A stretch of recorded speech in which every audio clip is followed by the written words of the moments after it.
There are forces of good and forces of evil at work in the world today.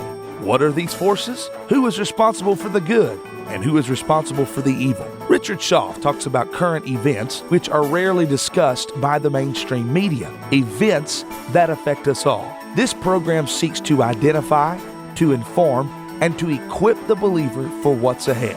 Welcome to What in the World is Going On? This is What in the World is Going On. I'm your host, Richard Schaff. The program, sponsored by Lincoln Log Homes.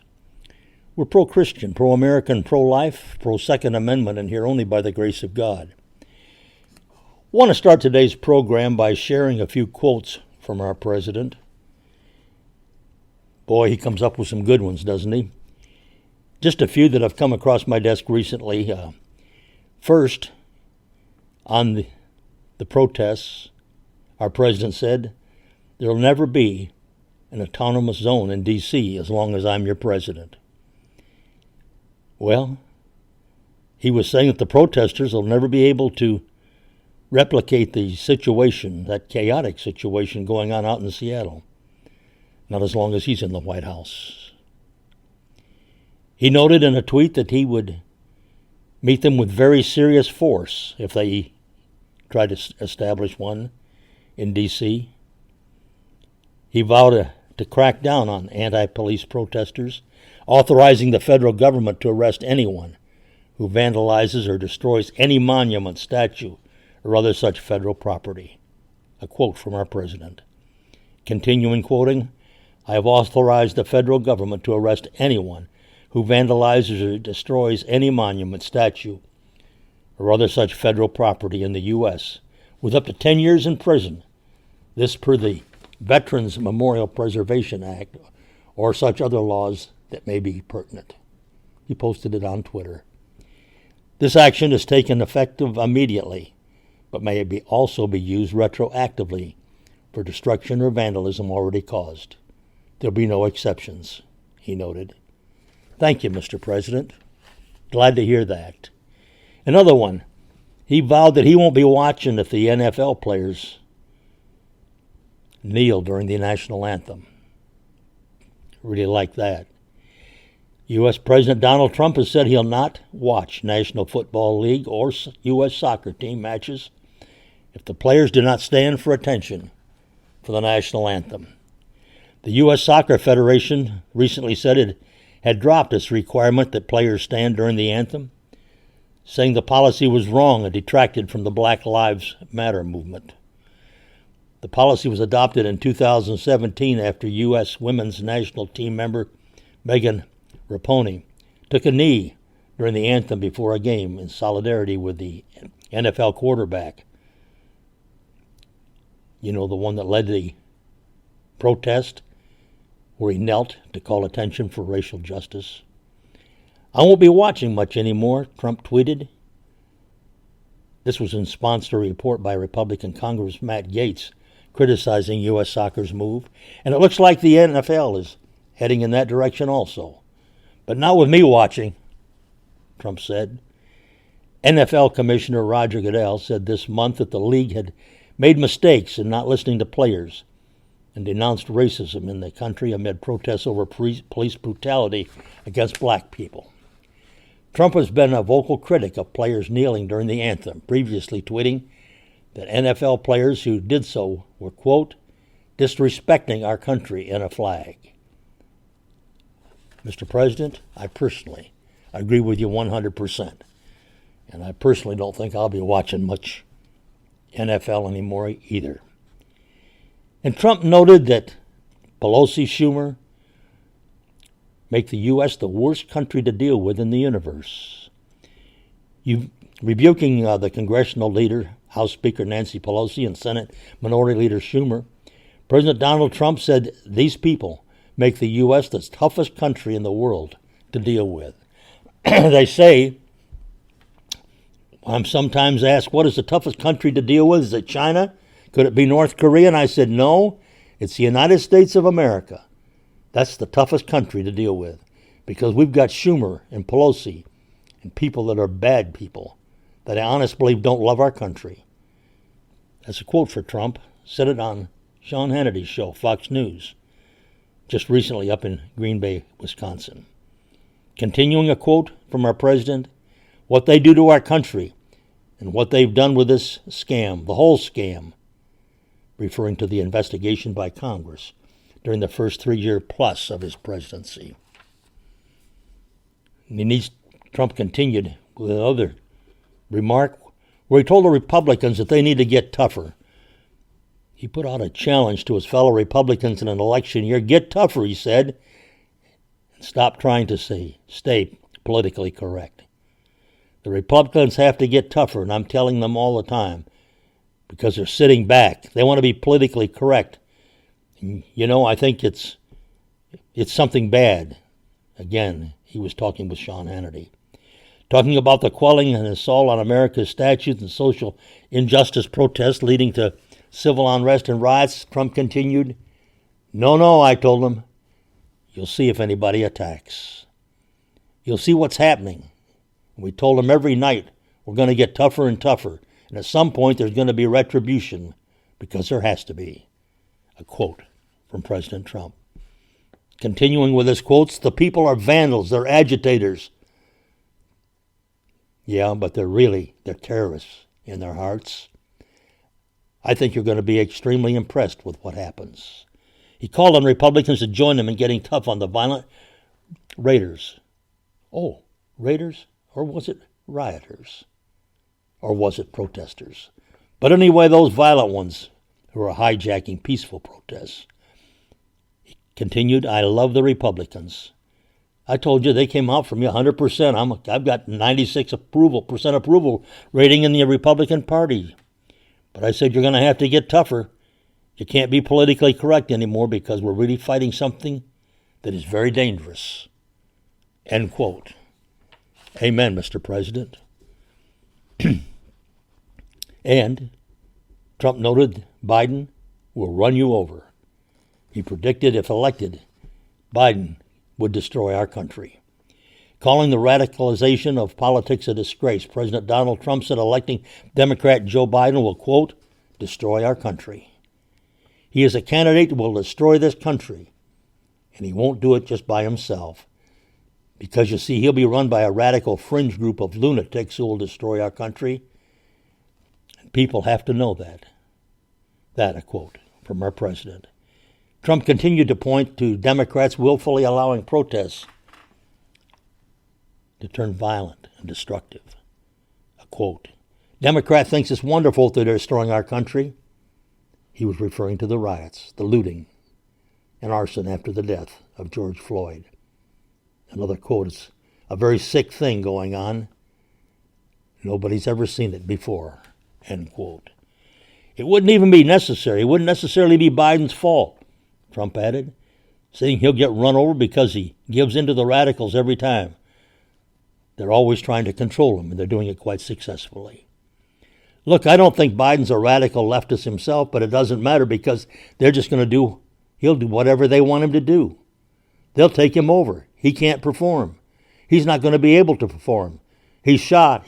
Whether you like it or not, he's shot. The radical left is going to take him over. All quotes from President Trump. He continued, as he lamented, the radicals that he said will overrun a Biden presidency, describing them turning into the carnage seen in socialist countries like Venezuela and even the crumbling, crime-ridden cities controlled by the Democrats. But a guy like Biden, he's not going to be able to do anything about it. Trump warned this, and quote, and they're dragging him down. Bernie Sanders said, my sole focus now is to take Joe Biden way left. They're going to do it because there's nobody in the center left anymore. He was left anyway, but there's nobody in the center left. It's a disgrace what's happening to our country, noted Sanders. He's a guy who doesn't talk. Nobody hears him, Trump said, referring to Biden. Whenever he does talk, he can't put two sentences together. I don't want to be nice or unnice, but I mean, this man can't speak, and he could be president because some people don't love me. Maybe it's because I'm doing my job. Could be, Mr. President. And then, remember this. Joe Biden and the Democrats, want to jail those who go to church, but not those who burn a church. Who said it? You know, our president did. He scorched the Democrats' blatant hypocrisy over their support for Black Lives Matter riots, but not Americans who wanted to attend church during the virus pandemic. During his recent re-election kickoff in Tulsa, Oklahoma, Trump noted that Democrats have a double standard when it comes to their followers and regular Americans.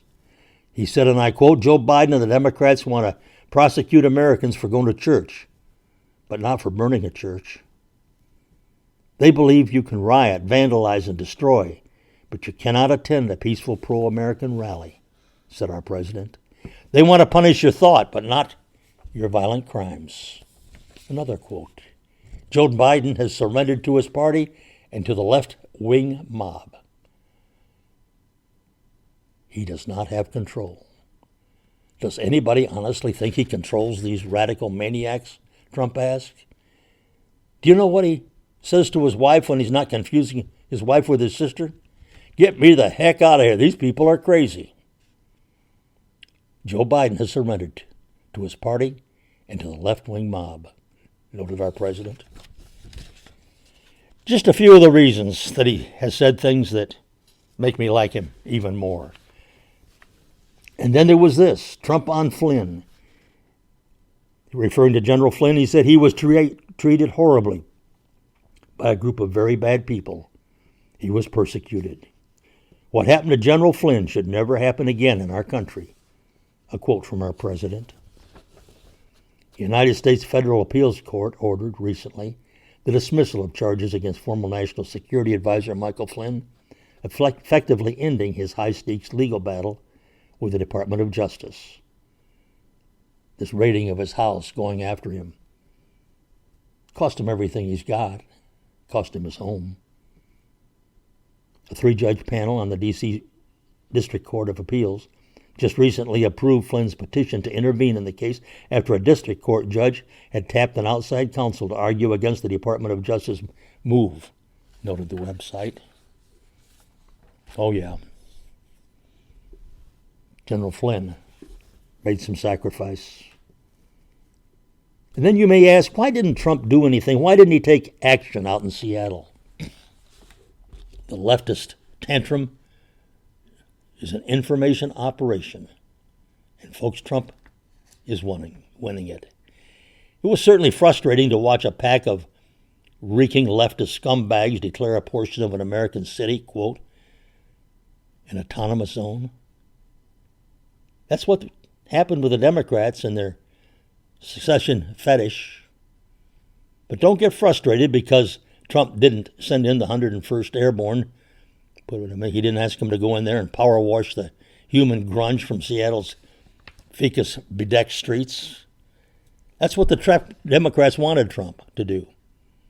And Trump, a better strategy thinker than all of the media geniuses, hack politicians, and Afghan war-losing generals who cry about him, is not only not going to give them the victory they crave, he's going to turn their cheesy plan and shove it down their throat. The Lebs' plan to win in November corresponds to Trump's plan to crush them yet again. Skeptical? Well, consider this.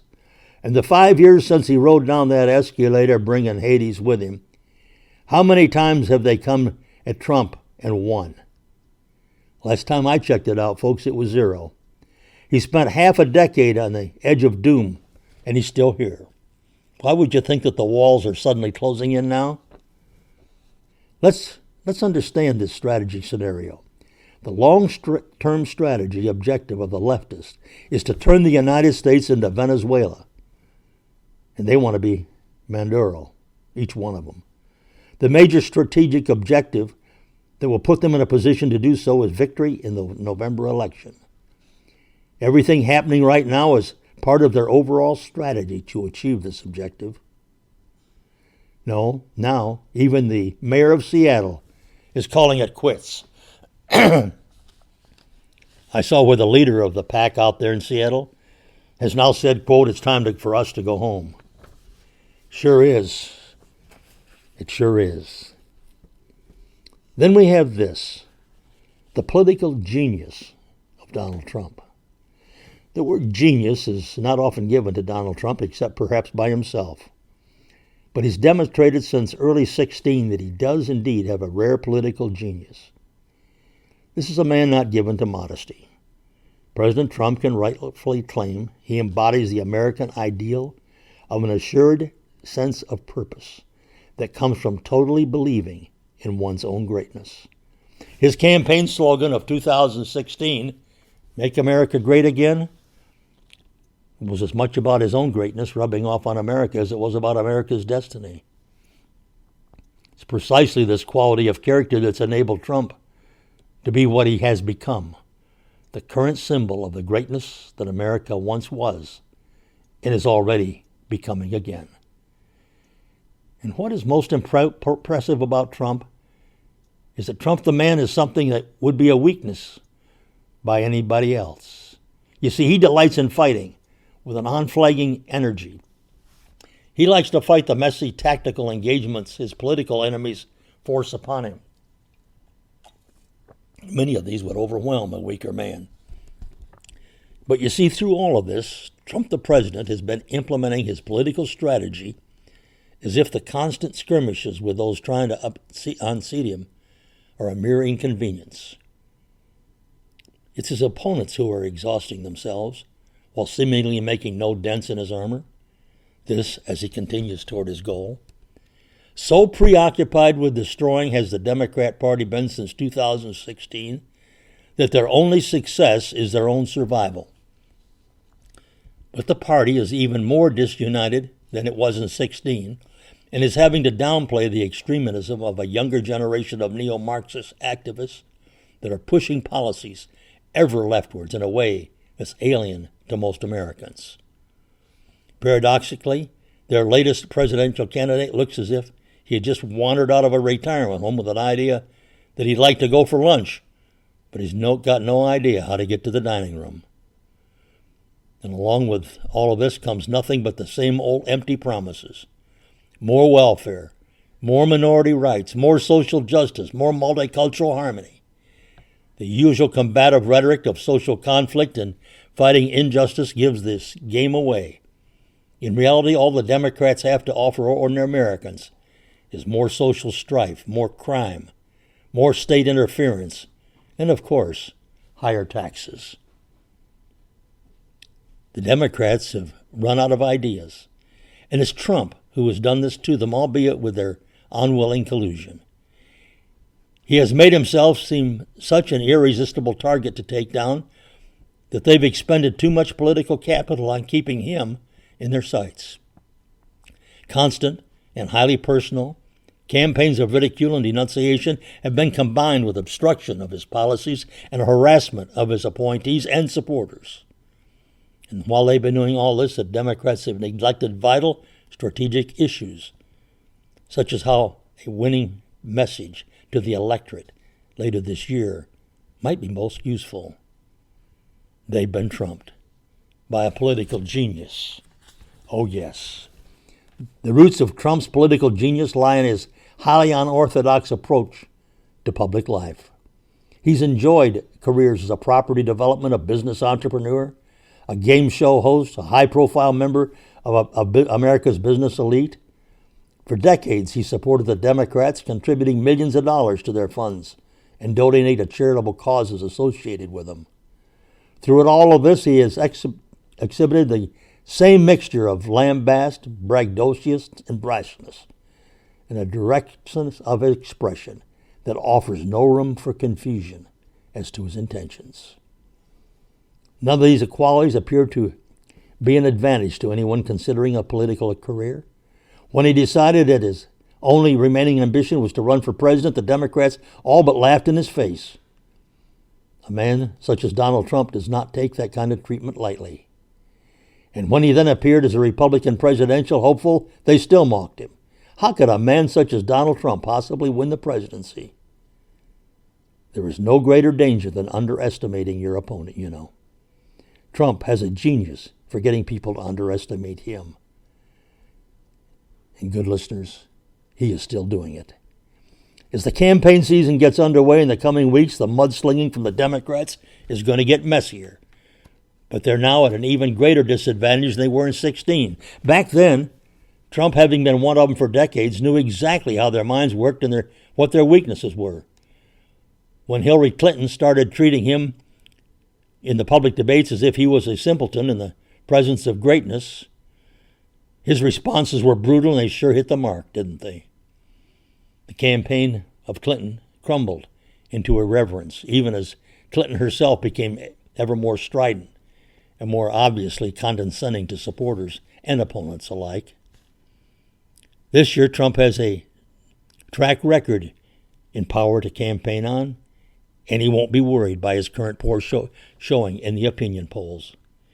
You see, folks, he's been there before, at the same stage in his first campaign, in fact.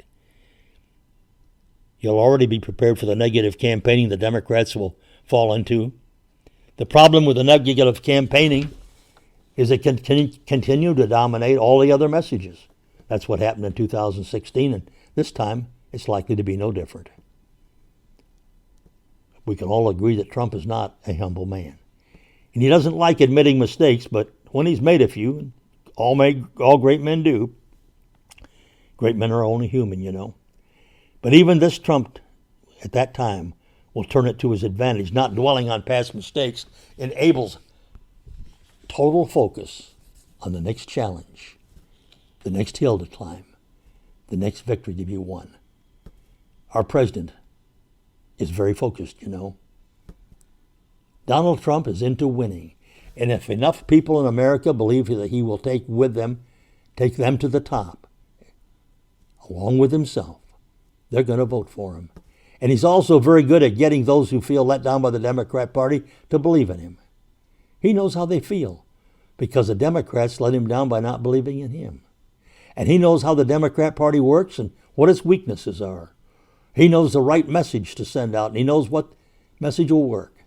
And above all, he knows what middle America wants and how to get them to listen to him when he tells them he's on their side. And that's how he'll win in November. I believe, folks, that our president is there because it was God's will that he be there. I realize our country has a host of national sin. But I know our Lord has a big heart to forgive our national sin as he has forgiven our personal sins. I believe praying Americans put our president in the White House, and I believe we can keep him there if our knees stay bended. Not in disloyalty to our national anthem or to our flag, but in humility before an almighty God. Pray for our president. Pray for the preservation of our republic. I think personally that this is probably the most important election America has gone through, at least since the time of the Civil War. It's all at stake.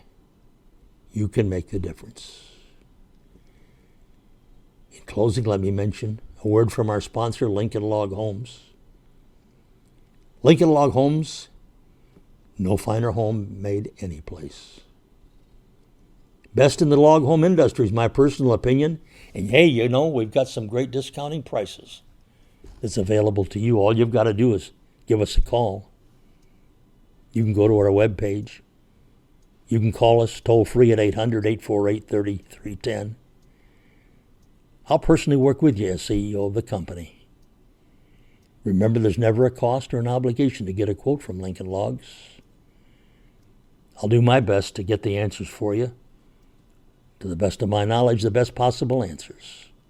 Lincoln Log Homes could be your log home company, your home of the future. We've been in business over 45 years.